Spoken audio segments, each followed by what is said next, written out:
The pond had changed. New life had begun and families formed. The ducks' friends were busy with their little ducklings. In the bustling pond, the two ducks swam side by side. They loved the new ducklings and the joy they brought to the waters. But when they returned to their nest, it started to feel empty. Something was missing. The ducks looked at their reflection in the water. They imagined a family of their own with little ducklings to love and cherish. They looked back and saw their empty nest. Hi, and welcome back to the FriedEggs podcast. I'm Katie. And I'm Amy. And you're listening to a podcast about IVF and infertility, hosted by two friends going through their own IVF journeys in sunny Los Angeles. New episodes drop every Tuesday, and if you love this podcast, please share with your friends, like, subscribe, and leave us a review. And just a quick note, everything we share here is based on our own experiences. We are not doctors or medical professionals, so none of this should be construed as medical advice. Please consult your own doctor if you have questions about your fertility. And as always, thanks for listening. Jared, it's so amazing to meet you. Thank you so much for jumping on with us and all of your work that we will get to talk about. But I'm so thrilled to get to meet you and chat.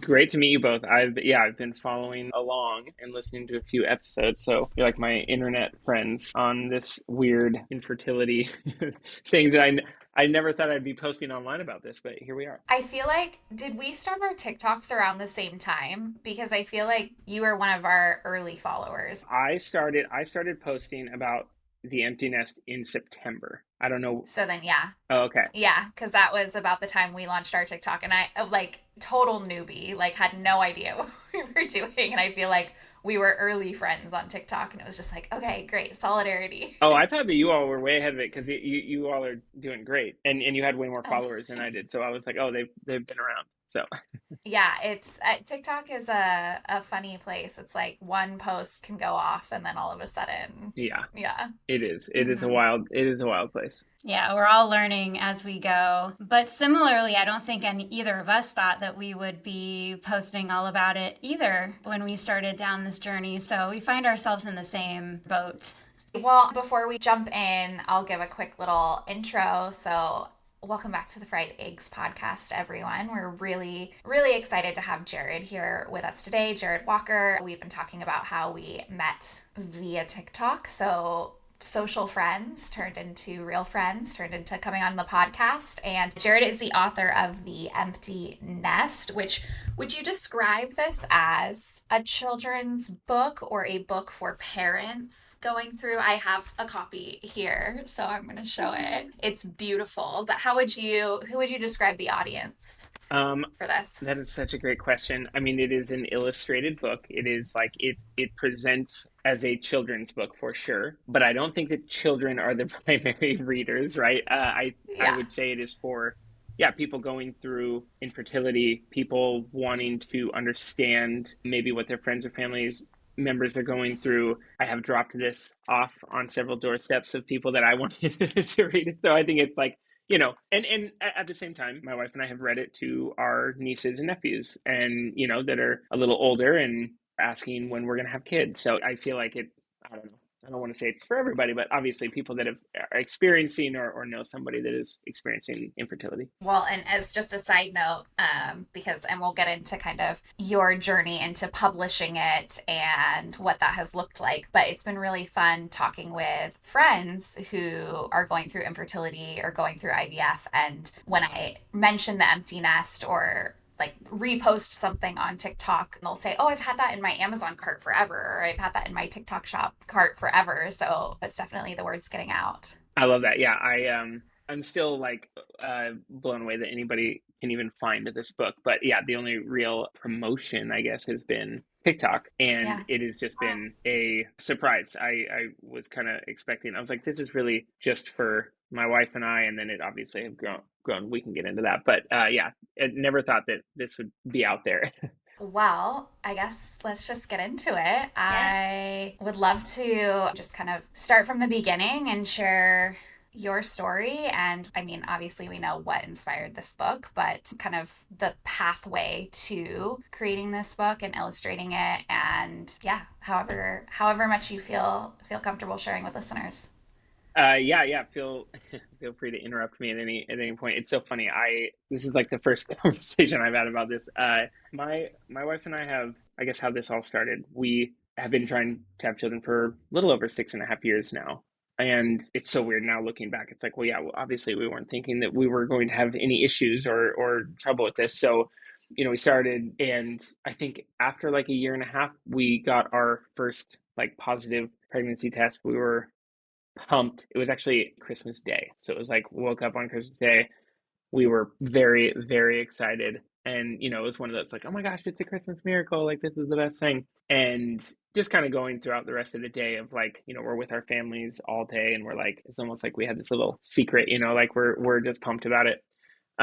That ended up in a loss and was just kind of like a shock of, we kind of been watching all of our friends, have children. And so it was kind of shocking for us then. Since then, like absolutely nothing. So as time went on, it was just kind of like this, okay, well, what's wrong with us, right?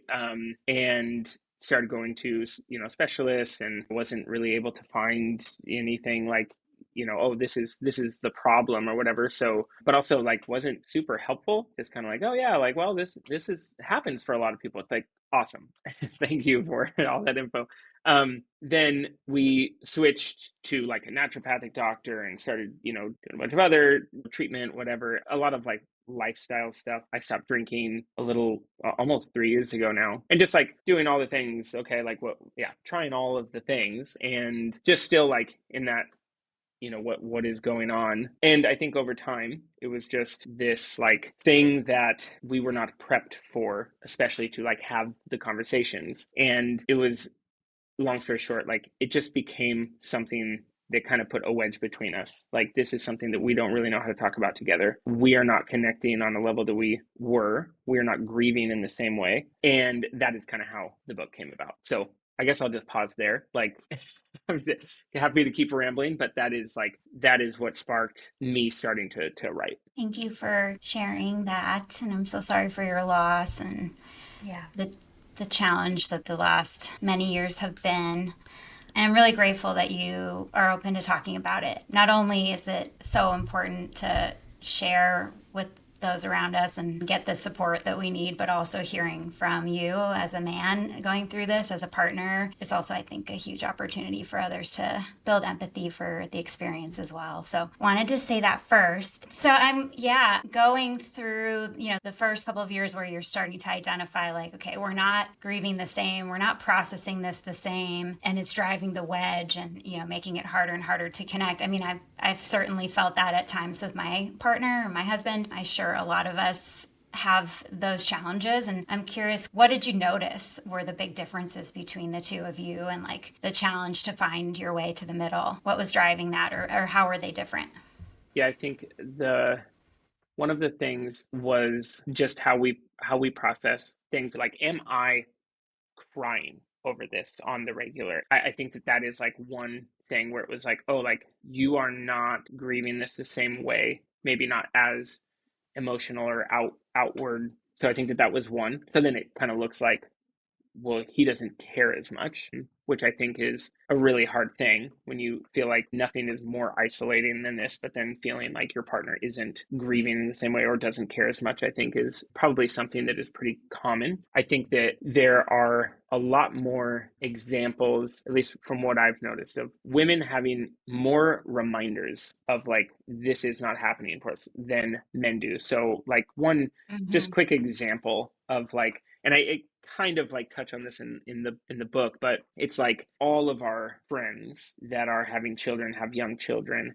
It's like, okay, it's zoo day. We're all going to the zoo, right? It's Saturday and all the kids are going to the zoo. And it's like, well, like who's not invited to the zoo, right? Like, well, we don't have kids. Like, that is something that is just like, you watch all the moms with the strollers, like we're all going on a walk. And it's like, it just becomes Mm-hmm. something that is like, I am now like separate from the group that I had. So I think that that's another thing that I started to notice of like, oh, this is a pretty significant change and something that maybe I'm not experiencing the same way. And then I think lastly is like, I think men are just not great at like sharing like, this is how this is making me feel, right? Or like, Yeah. so I think I would say all of that kind of combining over time is you're like, oh, now there's this like space between us where we don't really know how to have a conversation. And every single time that we do, it's like it's so heavy. It's so like draining. So then you kind of like avoid those conversations. So then so I don't know if that answers your Yeah. question, but No, it's so helpful to hear from your perspective. Like, I think you're spot on. Like, as our friend groups and cohorts sort of like continue down that path that we expected to also continue down at the same rate, the markers are really visible for women. I love how you mentioned the zoo outing. Like, I think that's like so on point. Yeah, as you were talking about that, I was thinking about how, on social, Amy and I like to poke a lot of fun at the men's aspect of infertility and what that looks like. And it's all in good fun because I think it is really true what you're talking about of like you're grieving differently and it looks different. And I think that's something really important to remember. And I appreciate the reminder for couples because I think sometimes men could potentially get lost in this space when it is so dominated by women who are experiencing more of the treatments and more of the actual like IVF procedures or testing, etc.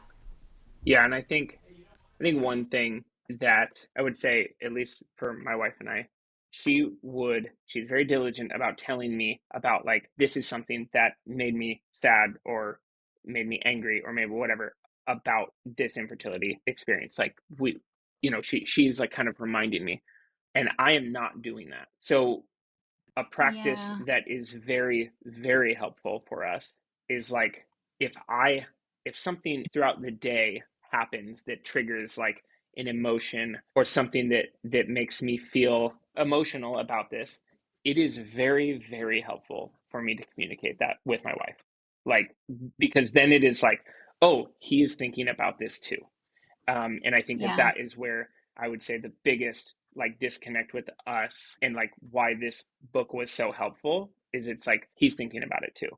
And if I'm not intentional about bringing those things up, and it's not even just like, oh, for her, like I do this for her. It's like, this is really good for me too, to be able to like communicate this. So I think that's another thing. Like I would say most men probably miss vote on where it's like, oh no, like you had that emotion, like you should absolutely be communicating that. That's so good. I've definitely had those conversations in my household and I think Yeah. a lot of listeners will probably resonate with that and appreciate that feedback of yeah, like it's the acknowledgement and just the reminder that this is also impacting your life. Like it's something that you're also thinking about, even if you're not having to talk about it all the time, or even if it's not like the constant I don't know, like, yeah, it's not the thing that is like constantly dictating your day with all of the appointments or all of the pregnancy tests or whatever. That reminder is so helpful and intentional. And yeah, Yeah, it really, I think, can do so much for closing the gap where I think a lot of the time we feel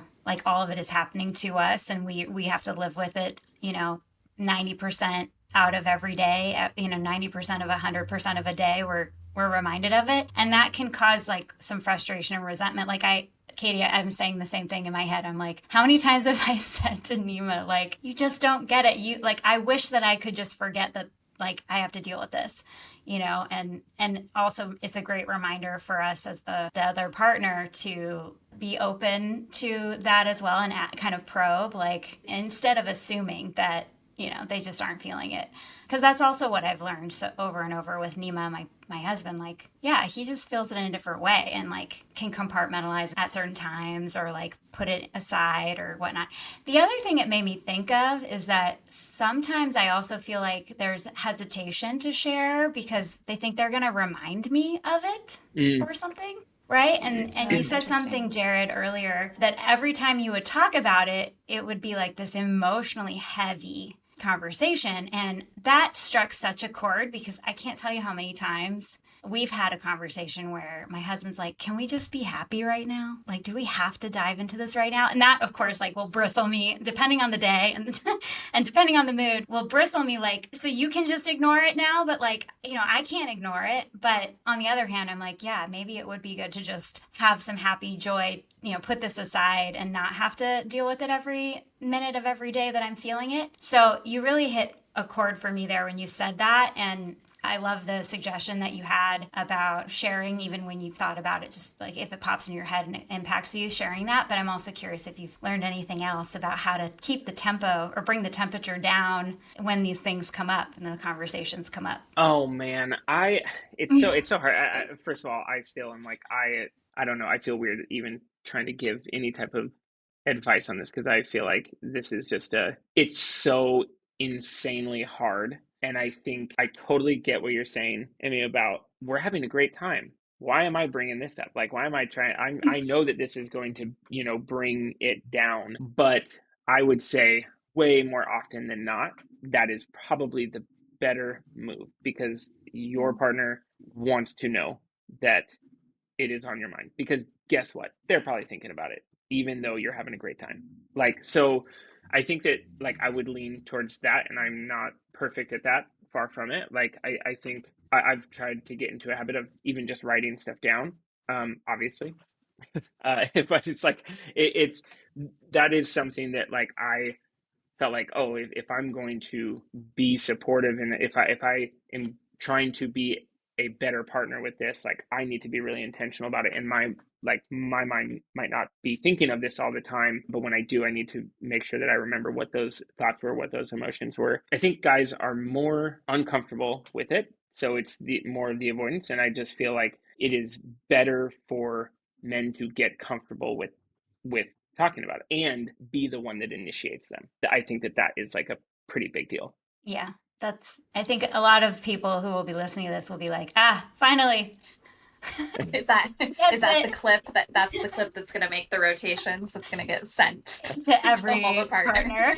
Oh man, that's Yes. like that's terrible. So here's another thing that is like I feel like now, especially like writing this and starting the TikTok, I have now like I feel like my eyes have been opened to things that I'm like, oh my gosh, like no wonder my wife is thinking about this all the time. Even like going through comments on your TikTok, my TikTok, all of these other creators that I mean, my entire freaking algorithm is just like people trying to it. It is like it's a pretty sad algorithm, honestly. I need to like get a Mhm. second page to have a little break from it. But one thing that I have noticed, and this is something that guys do not have to carry ever, is every single comment, no matter what, is always aimed at the woman. You should be doing this. No one has Yeah. ever, every single video that I say, it's like, we have been trying to have children for X amount of time. No one is ever like, have you, as the man, tried this? It is always like, has your wife tried blank? So I'm like, Hmm. there's automatically this pressure of like, well, I'm the one that is screwing this up, which is something that like men do not have to carry. There is just a societal thing of just like, oh, infertility, woman, that is a problem. And something that like Hmm. I would have never ever realized. Like people aren't coming up to me going like, oh, like have you tried this? Like I mentioned earlier, like I stopped drinking because at the beginning, if there was any type of smoking gun, like it was on this guy, right? And nobody ever mentions that. So, anyways, that's just like another thing, like a realization of like, oh wow, like this is not something that I have to carry. This is something that my wife has been carrying this whole time. And that's a Yeah. good plug for the last episode we just launched with with We Natal, which is all about men's Wow. health and Mm-hmm. sperm being 50% of the equation. But you're so right. Even when we like the comments that we got this week, a lot of it was like aimed at the women. Have the guy get checked. It's like, who's yelling at the Yeah, guy? yeah. No one. No, no You one is know? ever. It's wild. I mean, honestly, it's something that, in the more like research that I've done, I feel like it's like honestly most more than likely it's like the problem might be over there. So it's a Hmm. very interesting, I would say, probably pressure and guilt, shame, all of those things that is put again on the woman where it is like, I'm not feeling that. Nobody's looking at me going like, well, shoot, what's wrong? What did you do? I mean, like that alone is a lot to carry. Yeah, that's so much to unpack there, and I I'm curious what the response has been like from followers, and do you feel like you're having a lot of people reach out to you because they're so used to seeing women share their stories about infertility, and you're like over here saying like, "Hi, like let me share this book with you that I created, and my wife and I are going through this, and this is our experience." Is that, yeah, I guess what has the response been like for that? I have had a tremendous amount of people reach out and say, this book was the first time that my husband and I were able to cry together over this, like reading this book. So that is probably like the Wow. most meaningful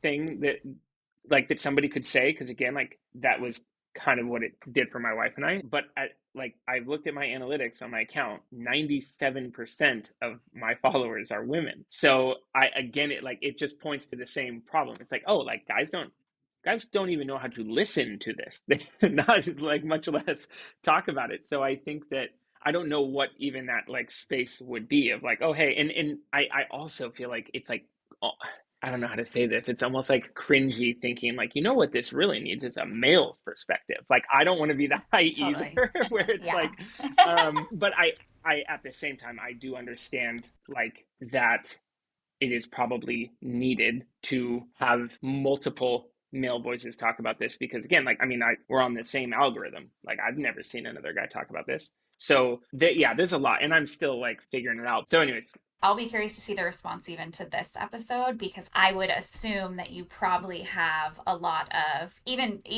that you probably don't know about, women sharing your videos with their husbands or their partners and saying, "Hey, like look at this. Like this person's talking about this," and like you kind of being that bridge, I guess, to that conversation. And it's nice to hear that like the book itself has done that, because I think that's the ultimate goal, right? Like that's the work that you've set out to accomplish, more than maybe just like your face on TikTok being like, here's a guy talking about infertility, like pay attention, you know? yeah, and honestly, I never ever even it's such an annoying thing, because it's like I wrote this to my wife, no intention of ever sharing it outside of that. But then even posting on TikTok, I was like, well, this can be a faceless account. I don't ever have to show my face on this. And then once I started doing TikTok Shop, and somebody was like, you have to flip that camera around if you want to like get people to actually sell it. Like, and the very, very first video that I posted with my face got like 800,000 views. So it's one of those things where like, crap, like it does help to show a face with it, and it can't just be a faceless account. I feel the same way of like starting this. I was thinking, we have a lot to say, a lot to share, a lot of experience to share. They don't have to know me, right? Like that's too scary. Even though like what we're talking about is already the big hurdle, Yeah. But something about that, and it's been a big shift obviously to kind of step into that, and I feel like it's way less scary than I thought it was going to be. How do you feel about it? I mean, I still don't, I still don't love it. I would say, um, I don't either. yeah. No. I think that what you're saying, like, it is less scary, but at the same time, like, I wrote a freaking book, and now I'm talking about it. So it's hard to accept, like, now I'm doing this public thing, and I'm asking for views. Like, I'm asking for people to engage with this content, because I feel like maybe there's something valuable to say, and I feel like that maybe freaks me out. I think that's a great transition into the forever internal crisis of the artist and the writer, of creating something that is literally your heart just bleeding on a page and then having to sell it and market it. So, yeah, I guess let's transition into talking about, first of all, do you identify as a writer? Like, did you write before this, or was this kind of like a new project and a way to channel what you were going through? I'm trying not to laugh, because no, I'm not. I'm not even close. No, not even freaking close. I mean, I did not. I've never written anything. So I would write things to my wife, poems, whatever, just like little fun things, nothing like crazy. And I would say like earlier on in our marriage, and we, like I said, there was, we were going through a time of just like, okay, we're not connecting. And she asked me if I would write something for her birthday. I had already kind of started this process, and I felt like over time I started realizing these things that were happening to us, whether it be like in our, our family members saying insensitive things, or friends, or random people, whatever, or even just like, I mean, I travel a decent amount for work, and like when you're networking or whatever, like the first thing is like, oh, like, do you have kids? It's like, oh Yeah. no, I don't. So now I have nothing to talk to you about, because you have three kids, and whatever. So I started writing down little thoughts, and for whatever, I don't know why, but it was always like, these are like ducks. This is like, this is something that I could like put through this little like animated version in my head. And I had a whole bunch of like themes, and then when she asked me to write something, I was like, okay, I think I can like put this together. And it's so funny. Like I need to like make a post about this, but I haven't yet. Is like, I have said, even since I was like in high school, I was like, oh, I would like to write a children's book at some point in my life. So I think it's always been something that's like, oh, this, I would like to do something like this. So yeah, that's how it started. I read it to her on her birthday 2 years ago, and we just, I mean, it was just like I can just a imagine. bloodbath. I mean, it was a terrible, like, I mean, it was the Yeah.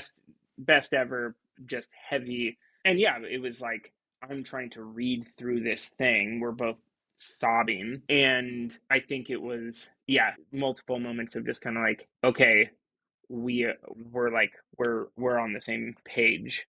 And also kind of like, where the hell did that come from, like, what, that is, yeah. Yeah, she's like, you didn't have any feelings this Yeah. whole time, right? Yeah, There they were. exactly. And it was just like, again, like, I think that that's because a lot of the things happen. I mean, even when you read the book, like, a lot of it is it's like my observation of what my wife is going through. And I, over the years, have been taking these like mental notes or writing things down of this experience that I see her going through. And it just took a while for me to kind of make sense of it, of like, why is this so hard? What is, and I think that, yeah, the book just touches on a lot of things that people, I believe, are like, oh yeah, like, I have felt that, like, exactly what that is. And it just took me a long time to, I guess, process it. Yeah, it's like incredibly validating and to be seen. Like that's the thing that I think so many of us want. And maybe that's where our like reaction, guttural reaction comes into play when it's like you can just move on or not worry about it. It's like you don't see me. You don't see what I'm experiencing. Of course, you can't go through what I'm going through, right? You don't have the uterus and the ovaries and the etc. But to be seen, truly understood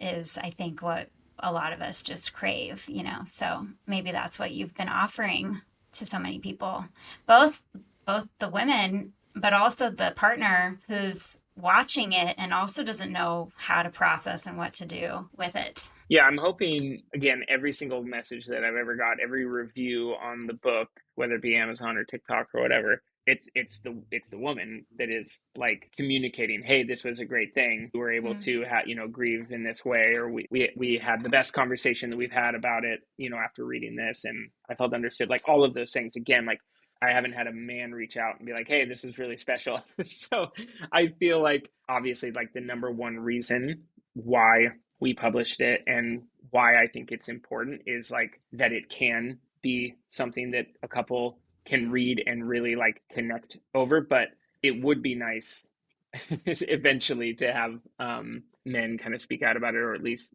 hear from them, because I have not yet. So we'll see. How did you decide to publish this? You kind of mentioned it.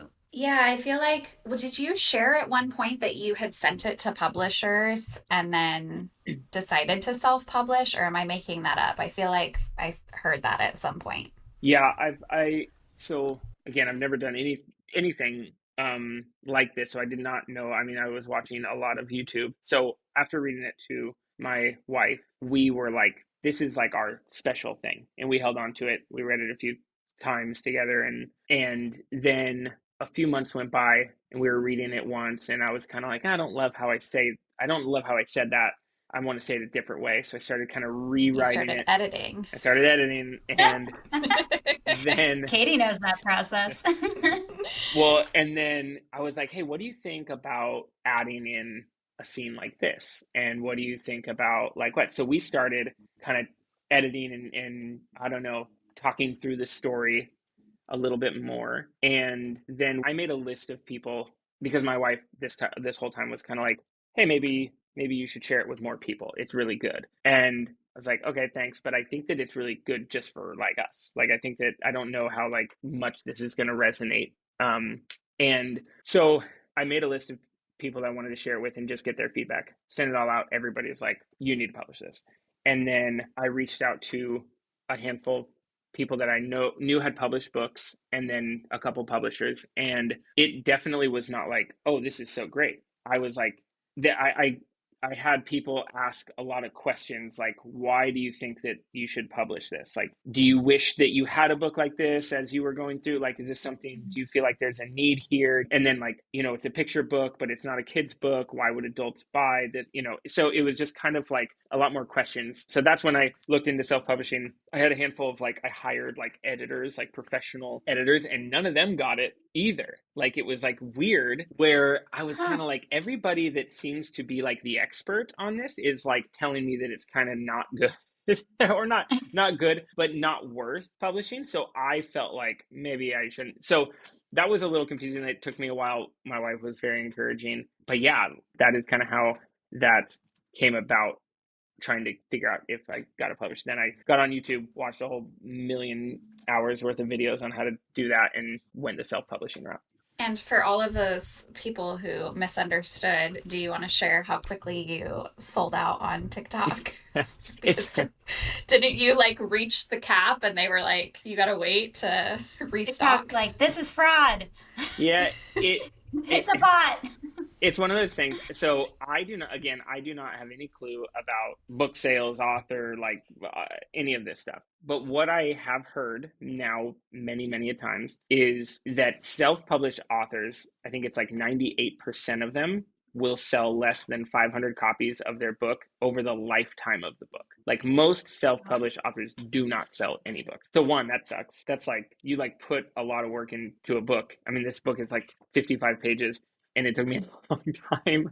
And there are people that are, putting a lot more time and effort into that. So and it's not like it's some bestseller or something, but it's been out for 6 months, and I sold like, I don't know, 1,200 copies or something like that, or more. And so it's like, I know that that's good in, the self-publishing world, but Mm-hmm. I've had people where I tell them, they're like, oh, how many have you sold, or how's it going? And they're so underwhelmed with that number. They're like, oh, really? Like, sorry, because they don't know, right? It's like, how many books should you sell? And then I have people that are like, oh my gosh, like, way to go. That is such an accomplishment. So great. So I still have no idea how to feel about it. I'm happy with where it's at, but it's such a world that I just have no idea how it's supposed to do, or how many people should have bought it, or whatever. So anyways. Well, I think it also is indicative of, what sort of the industry or like capitalism thinks is needed or what will sell versus what people actually need. And I think I felt this a couple times in different conversations we've had with different folks too, that I think the people who are going through this stuff are so well positioned to create things to help other people going through this stuff. It's just like such a specific perspective. So we often find, I think, that the people who are struggling are the ones that are making the solutions or pushing the boundaries or asking for the things or finding the tools. And so it's pretty cool to hear that. I mean, I'm sad that like you got a lot of no's, or like maybe just dissuade from, almost dissuade, but then you kept going, and clearly there's a need for it. So it's awesome. Thank you. Yeah, it's interesting. I think that it's one of those things where I'm like, when you get a publisher, it's like you have a distribution channel. Like, I mean, those boxes are just a bunch of books, right? Like, I'm sending these out, going to the post office every day and shipping books or whatever. And I feel like, yeah, what if there was a distribution? Like, what if it was in bookstores? Like, I'm not in any bookstores, like, or a library, or whatever it is. Like, people are not hearing about this unless it is on TikTok. Like, there is, or word of mouth. I think you bring up such a good point too about like your pool is so small right now in terms of the audience that you're able to share this with, and the conversion rate is like, in marketing terms, is like so much higher than what it might be for other books. So like I think it does show that like this is resonating, that like if this was in bookstores, like how much better would it do? Because I do think that there's such a need for it, and it really is meeting that need for people in this community especially.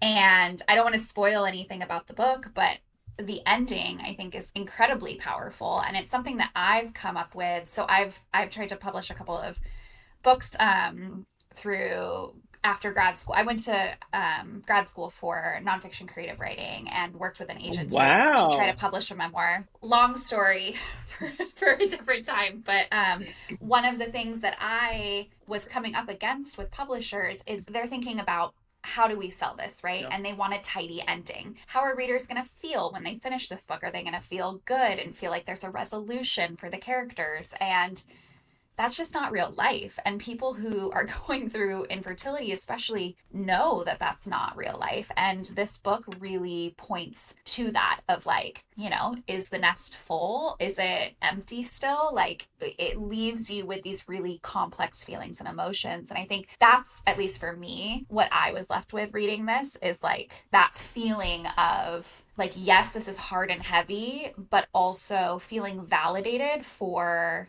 the journey not looking like how I want it to, and understanding that that's how it goes, right? Like it's not giving you this like false hope of, oh, like your story's going to end this way. It's like your story could end that way or it could not end that way. We just Mm-hmm. don't really know, and I think it delivers on that front. Yeah. Katie, I think that's so spot on. That's just like perfect because that is how I think everybody kind of wants to tell you like it'll be okay and it'll happen. Your ribbon analogy, Amy.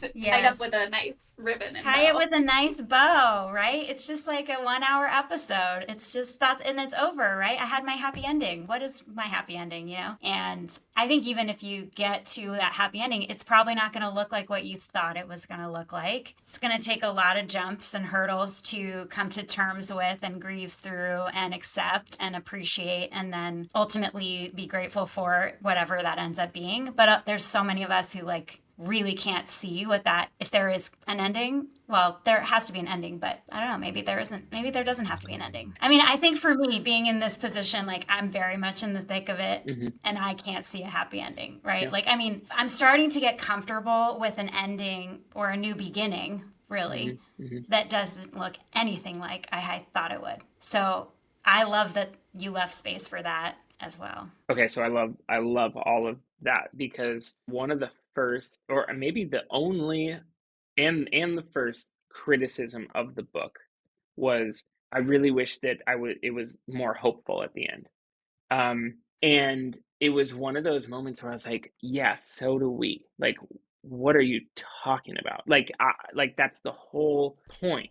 I'm like Yeah. that's Mm-hmm. like we also wish that we felt like there was some hope. There are a handful of books and they're all like, we prayed for you, we wished for you, there's wish, there's whatever. And I'm like, and I've addressed this on TikTok a couple times where I'm like, they all end with the baby. There's not one that doesn't. And when I am reading those, I'm like, cool. Like, that is not where I'm at. And maybe those are really encouraging to some people going through it, but it was not that for my wife and I. It's like, this is not encouraging. All we're doing is watching other people or little elephants have their kids. And, like that's what it is. And so it's not like, to knock on any of those books. It just was like, this is not helpful for me. So that was like something like, well, how else would I end this book? And I've had a lot of people who are like, oh, we're so excited for the sequel. We're so excited for the sequel of the book. And it's kind of like, again, I know that they're trying to be encouraging and I know that they're trying to be hopeful or whatever, but I'm like, that is it's a tough one. It's also like my wife and I were just talking about this because it's like we're like we don't want to be the sad friends. And it was just like Yes. it was just such Same. this like moment of like we don't want to be the sad friends. We don't want to be people that's like, oh well yeah, like, that, or I don't know, there's more to say there, but it's like that hit so hard where it was like there is a chance that this is just something that we carry forever that is like not how we wanted it to go. And then I feel like that's the way that we would be perceived. And that's just like another thing to, anyways, I don't know. I don't have anything else to say, but I feel that. I think it's very common across those of us when we are going through grief. It's almost like you end up like supporting others through your grief, right? Because like you don't want to make them uncomfortable, or you can see all the eyes on you and you can see all the potential tears, and it, like on the one hand you want to kind of calm everybody, and then on another part of it is you just like, I don't need that, so like we're gonna just cover it up because I don't need more of that. Yeah, I'm sorry I laughed at the sad friend thing. I just feel that so deeply. No, I totally do not apologize. It's one of those Yeah, things. Yeah. yeah. I once had I don't think I've ever told you this story, Amy, but I once had a friend and she like was meaning it in the best way possible, but she was like, I have different friends for different, they bring different things to the table, and you're like the deep friend. Like we can talk about all the hard stuff and grieve together. And I'm like, in other words, I'm not like the lighthearted fun, like you're not gonna call me for a good time and just like a chat. And I was like, you know what? Yes, I'll embrace that, Yeah, I yeah. It's like guess. you're also in misery. Here we are together. I'm like, Yeah. it's Yeah, when I'm feeling sad, I know who to call. yeah. Oh. There were so many versions of and I didn't want it to be like so in your face about like things in the book, like there's like the birthday party scene. It could have very easily been a baby shower or whatever, but it was like I think that there are times where, oh, we were not invited to that little kid's birthday party that we like are friends with their parents or whatever, because we do not have children to bring along with us. But then also, I believe that a lot of times their intention is like, well, we know that this is like triggering or makes you sad or whatever, so we don't want to like put you through that, which that might Mm-hmm. actually be the case. And we might not want to go to that little birthday party or that baby shower or whatever. But it's like I still want the invite. You know what I mean? It's like, Yeah. and again, it's like it's a very hard thing because it's like, yeah, some of it is on us where we're like, oh yeah, like we don't want to go to that because we're just going to be sad or whatever. But then when we're not, we're like, what the f? But anyway, Yes. so it's just Yeah. Yes. it's a funny thing. I think that I mean, I have written a million other just like additional page ideas for this book because yeah, there's just a million of these little things that happen and continue to happen that are like new, where I'm like, oh wow, like I could fit that in the next the next version of this book. I love that. Yeah, it's such a good, I don't know. It really is perfect. And I have two questions for you. The first is Sarah, is she a friend, or how did the illustration relationship come to be? Because the illustrations are beautiful. And then also, is this your handwriting in the like the font? It's very like, yeah, where's the font from? Okay, so Sarah Collins is a fellow TikToker turned friend.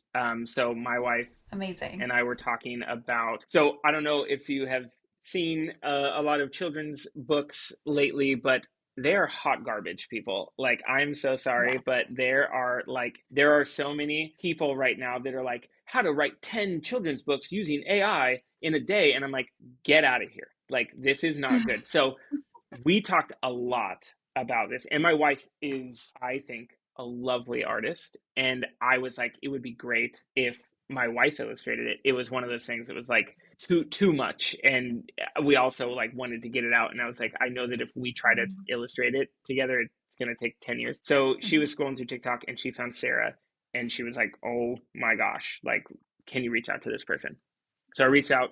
She had never illustrated a book before. She was doing and still like primarily doing wedding invitations and baby shower invitations and like custom stationery. It's all like the absolute just most beautiful. Like I love her style, and I just knew, I was like, oh yeah, this is gonna work. So we connected, and then we started meeting once a week, and I I need to find some of the sketches. My sketches are embarrassing, but I'm like, we're going through like, this is what the vibe is, but it was very much like we want it to be like we want it to feel older, like more of a vintage book, Beatrix Potter, Winnie the Pooh, like all of that kind of vibe.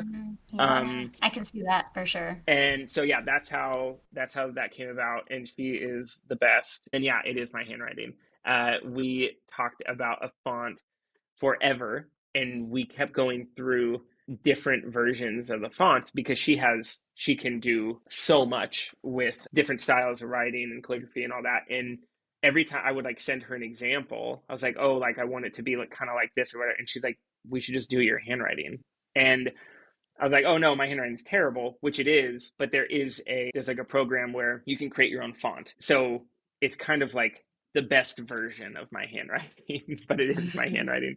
Um, Yeah, and that's so cool. so yeah, that is how the font came about, which I think it fits. I was really happy with it. It does. It's perfect. Yeah, it really is great. I love everything about it. So very well done. I mean, of course, if you have more stories to add to it and have a version two where you expand upon it, I'm sure that would be wonderful as well. But I think, yeah, I think it's just wonderful as it is. And I'm really excited about what you've created and what you have offered people in this space because it's really meaningful. Thank you so much. Since we have you, would you want to read one of the pages? Oh man. One of the little Uh, scenes? Pick one. which scene would it, I What's am your happy. favorite? Oh, my favorite. Okay, here's a question for you. Mm. There is one page in here that I was very, very hesitant to keep, and I had a lot of people tell me that I should not keep it. And I'm curious if it like resonated in a way. It is so time flowed, ducks continued to lay eggs. What once held excitement was now just a painful reminder. With each egg that came and went, she began to hate the eggs. Um, Obviously pretty heavy. It's like hard not to get emotional when I read it even now. It's like I kept that in because I felt like each month that passes, there are a lot of emotions. And sometimes those emotions are deep anger and rage and frustration. And it's something that I felt like that's like the realist part. Maybe the ending as well, but it is something I am wondering from like a reader's perspective if they read that and like resonate, or they're kind of like, oh, that took a turn, or something. You know what I mean? Do you want to answer, Amy? I mean, I have my answer, but I'm curious your Oh, answer. I think it absolutely resonates and has is reflective of maybe something I might have felt here or there. Yes, absolutely. Something, but also something that you probably don't want to admit. And Hmm. so having it on the page sort of makes it okay to, like you can sort of hide in it a little bit, like, I'm seen here and like I'm not crazy, actually. I think I learned that a lot. Like, I'm not crazy, right? Hmm. What do you think, Katie? I mean, I'm probably not the best person to ask this because I love dark writing. Like I love when it's just said or shown in art, like what we're actually feeling. And I think my pushback to anyone who would cringe at that would be what makes you cringe at that, right? Because I think it is an emotion that many of us experience as we're going through this like hatred for our bodies, this hatred for monthly cycles, this hatred for having to try again, this hatred for intimacy and having, yeah, like I think that's part of it. Hmm. And I think it's a very difficult and ugly way to have to like look at it, but I think it's truthful and honest, and that's what I love about it. Yeah, I was pretty strong about that. I can read I can read a different page if you want me to. We'll take one more, Maybe sure. I like that one that you chose, though. It's a spicy I one. do like the one that you chose. Yes, it's I We maybe like start with spicy around here. Yeah. the in the bustling pond page. What page is that? Oh man, if only there were page numbers on this stupid book. Good Lord, who wrote this? Who wrote? Where's the page numbers? Yeah, the one that's like the pond had changed, and then mm, it goes into the in the bustling pond. The two ducks swam side by side. Maybe a couple of pages of that. okay, hang Um, on. New lesson, yeah. Okay. The pond had changed. New life had begun and families formed. The ducks' friends were busy with their little ducklings. In the bustling pond, the two ducks swam side by side. They loved the new ducklings and the joy they brought to the waters. But when they returned to their nest, it started to feel empty. Something was missing. The ducks looked at their reflection in the water. They imagined a family of their own with little ducklings to love and cherish. They looked back and saw their empty nest. Um, is one of those like as you are like getting older, you're starting to have these conversations. Okay, when are we going to start having kids? And you start to like develop this deep love for your nieces, nephews, your friends' children, and then you start to feel like, yeah, just that a little that emptiness or a little of that like longing. So I knew exactly what I wanted for this because it was like it's them looking at their reflection in the water, and in the reflection they see like what what they want. And so yeah, it's like each one of the pages bring out very specific memories for me. But again, I'm sure that readers can kind of fill in their own memories because again, like that is the whole thing. It's like, yeah, I'm like you were saying, I'm not crazy. Like maybe the examples are a little different, but like it's so the same. And when you talk to people that are going through this, it's like they feel it so deeply and they have those same memories. So, anyways. I love that so much. Thank you for reading that to us. One of my favorite things about writing specifically is that, like with this book, the illustrations are beautiful, the writing is beautiful. That is not in question. But just like you said, like the book is not meant to be read as this is Jared and Jilly. Jilly is your wife's Her name? name is Yeah. Jill, but This is yes. Jill. I love that you call her Oh, Jilly. Jilly is so This is Jared and Jill's story, but the reader is engaging with it as this is my story. And I think that that's so beautiful and something that is so for you to be able to create something that people can engage with as a mirror, right? As something that they can see themselves in and be able to process their own emotions and their own feelings through, like you said, like different experiences might bring up different memories for them. I think it's just really, really special. So, Thank you. yeah. Ooh, I know I know. I'm I think just I think the episode is called like "We're Just a Puddle," just a puddle of mess. we're just Tears. a puddle. That's a really good. the There are lots of puddles in the book.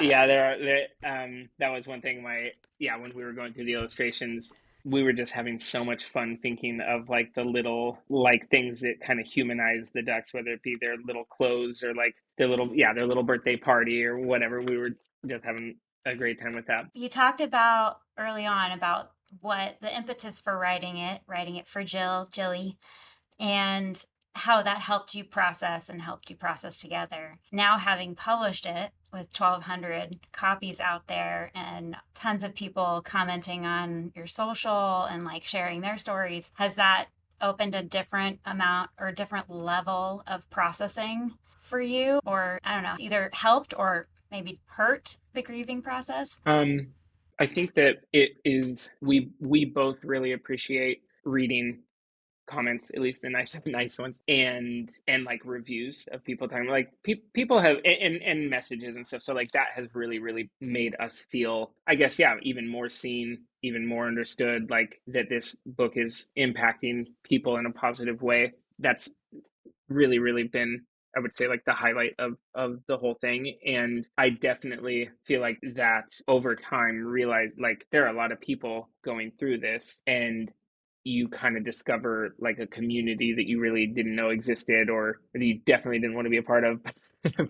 but you're like, in it. Yeah. And so I think that this is something that we're still trying to figure out, is like, how do we interact with this community? Like, what does that even look like? But yeah, I would say mostly positive. The only thing that like I would say that I hate about it, and still trying to figure this out, is like now I'm kind of expected to make content that is like, even if, I don't know, you can have a pretty like heavy day or feel pretty low about this, and whatever, you have a doctor's appointment, you're like, I'm not trying to make videos, and now you're kind of like, well, I feel like keep up with the little machine, which I know is a pressure that like I put on myself for sure, but that is one thing that I'm trying to figure out. I'm like, I don't want that to anyway impact my feelings towards like this project, this book. But that is something I've had a couple times where I'm like, what am I doing? Like, why am I over here talking to this camera? Like, I don't know. So, anyways, as you can tell, haven't formed a great opinion around that, but it is the one thing that kind of makes me feel a little weird. Yeah, that resonates Yeah, I mean, a you're lot. making these episodes. You're like, dude, I'm sure that there have been days where you have podcast guests, and you're like, we do not want to freaking talk about this today. Like, but now we are committed to creating content around this very heavy emotional thing. Yeah. So yeah, I know that I knew that would resonate. It's like this I'm like, handshake agreement you've made now by like sharing, and your yeah. intention is to be a part of the community and share, and then you realize what that entails, and trying to find like, I don't know, your threshold for like how much and when and how frequently and how like quickly, like I see so many people who, and this is more power to them, like are just very, it's like so real time, like Hmm. the Hmm. moment they get the bad news, the cameras on them, and I'm like, man, I'm not there. I'm also not at the place where I want a year to go by and I have collected all my thoughts and then I speak for Hmm. an hour or have an Instagram post about it. I feel like that's perfect, but yeah, trying to find that middle ground is really tough, and I don't have any advice for it at all. But I think that there's also like yeah, weird yeah, just trying to figure out like how do I interact with this community. So like people will message me and I'm like, do I need to respond back to these people? And again, like, I've had people reach out and, oh, have you tried this? Have you tried this? Have you tried this? And then I all the way to like, I would love to do a tarot reading for you and your wife. And like, I'm like, listen, I'm not just like, I don't know how to interact with that. But yeah, it is like this weird arrangement that you've created for yourself where like I don't really know what is expected of me other than like now I feel like I have to create things around this whether I'm feeling it or not. And that's, yeah, I would say is one of the struggles. how has it been with your actual community, like your friend and family community?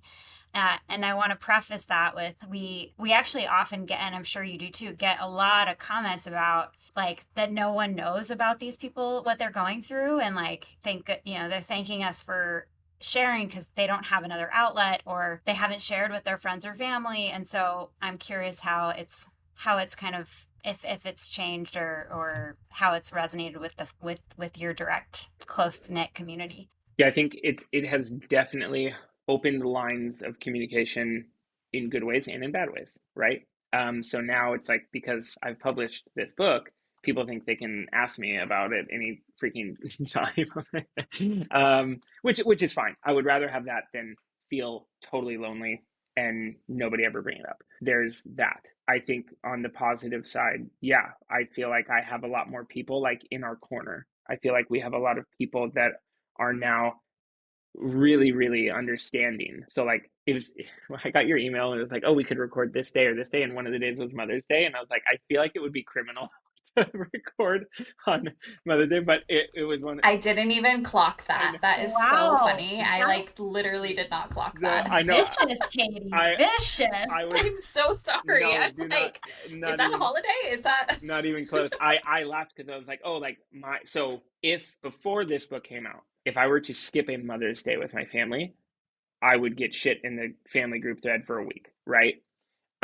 Jilly and I did not go to any Mother's Day festivities. We went on a hike and spent the entire day together far away from where we live. And no one said a thing. In fact, we got a bunch of texts that were, hey, love you, thinking of you guys. We know this is a hard day, whatever. I'm like, that is good. That was not happening before this. People like understand what we're going through. And then, so I think it has been positive overall for sure. And I think that it's also like, I think people look at it and appreciate the vulnerability. Like a lot of times I think that couples going through this often it's like, yeah, like we're the sad couple. Like we're kind of looking at this going like, they don't care about what's going on. They don't like, we kind of start to, kind of add like intention to people. Like they're not caring.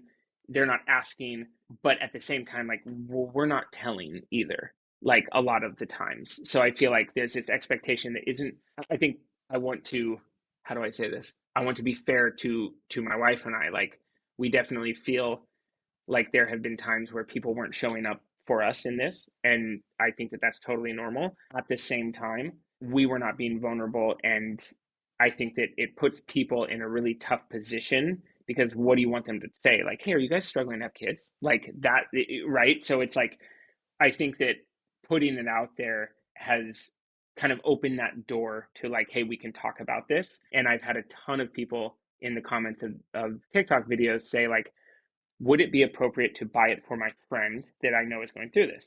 And I'm like, at least my answer, and I'm curious if yours would be different, but it's like, if they have opened up to you about this, absolutely buy it. it Yeah. will be good. If this is something that you are like assuming about their lives, don't buy them this book and send it to them. You know, like, but if they have opened up and have been vulnerable with you about it, I think it would be great. So anyways, that's another little, I guess, tangent. No, that's great. Yeah, I was thinking about that of like how would I want to receive this and kind of what is the best approach to that. And I think that's a really good way to put it. I think probably not like a gift in the midst of loss or in the midst of treatment or but I think if you have a friend who you're close with who has been transparent with you and I think it does make a really nice gesture. I don't know, Amy, do you how would you feel Yeah. about it? I actually feel like that's something we should add to this episode is if you could give a couple attributes of the people or the phase where you think this would be most useful Yeah, or maybe where it would be most most appropriate. appropriate. Yes. Yeah. Yeah.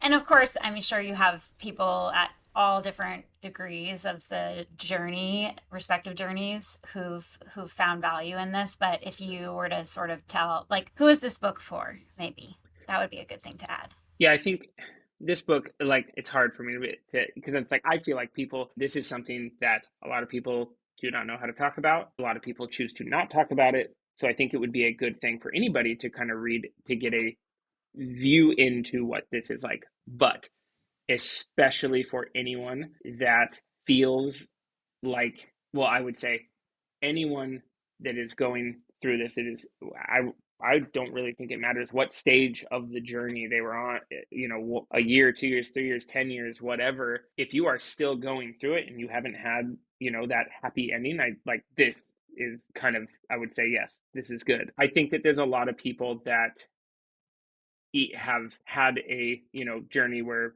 they have done IVF and gone through a bunch of different, you know, like special treatments and whatever, and have been able to have children that have still found a lot of value because they're like, oh, I like, you don't forget, I assume, you know, like the struggle is Yeah. still like, I think Amy, you said this earlier, of like, even if I do get this, like, it's not going to look the way that I thought it was, because like, and I think that that's something that my wife and I struggle with all the time, is we're like, at this stage, like, all of my friends have gotten vasectomies at this point. Like, Yeah. they're done having children. Like, so this Right. idea that my kids are going to grow up in school with their kids is like, we've missed the boat. Like, that is something that is like, it very dark, and like, but it is like, even if we do get what we want, it is not looking anything like what we planned or hoped it would. So I think that even if you have, you know, kind of graduated out of this, it's still something that would resonate. I'm terrible at answering your questions directly. I think that this book could be good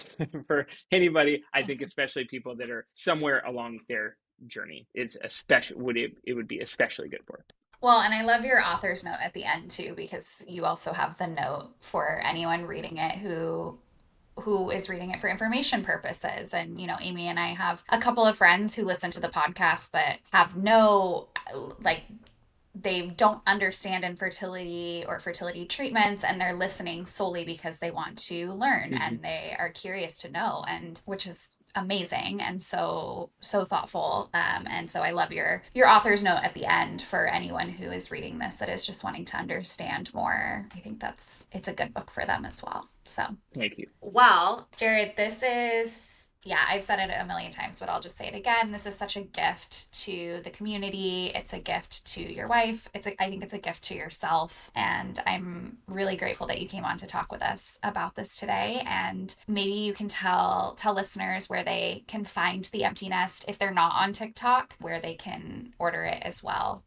Yeah, so it is on Amazon, and it is on TikTok Shop. I'm trying to get it elsewhere, but right now that is, for self-published authors, that's the easiest way to go right now.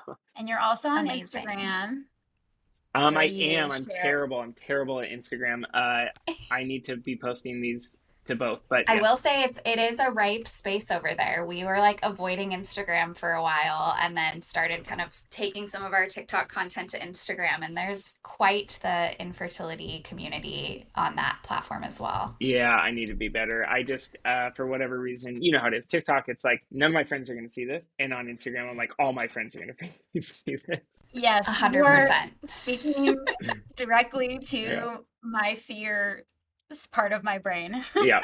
Yep. So, Yeah. I'll be better about that. That's amazing. Amazing. And if you have purchased the book and have a copy, leave reviews. Reviews are so helpful for authors. And yeah, is there anything else? I want to say thank you to Jilly.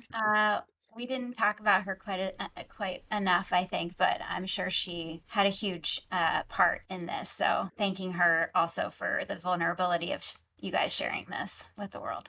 Yeah, no, I appreciate that. Yeah, I definitely would not have ever thought to publish this, but Jilly was very encouraging. I love that people call her Jilly, and thank you so much. I appreciate you like having me on and talking about this and promoting the book and all that. I appreciate it. Thank you. Amazing. Well, thanks so much, Jared. And thanks for listening, everyone. As a reminder, you're doing great. You're doing great. You're And doing we great, will- Jared. You're doing great, Jared. We'll talk to you all next time.